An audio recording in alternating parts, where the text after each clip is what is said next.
Hello दोस्तों, अपना ये सैमसंग का कीपैड मोबाइल है। ताने इसके अंदर टाइम सेट कैसे करें हम तुमको इस वीडियो पे बता देना है।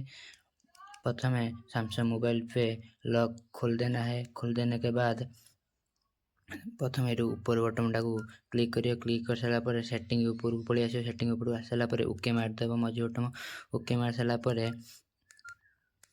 तलू आसियो। तापर टाइम एंड डाटा पर क्लिक करियो। क्लिक कर सारा पर तले तो टाइम आप जेटा तो सेटा ये लगेदेवे। जी आप टाइम आमर हो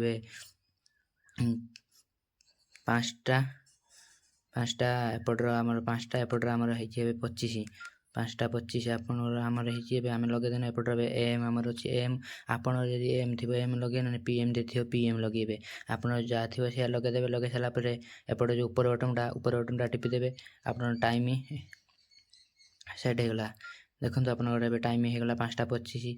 आप भिडियोटा भल लगी आम चैनल को लाइक करिए, सब्सक्राइब करिए, कमेंट करदेवे।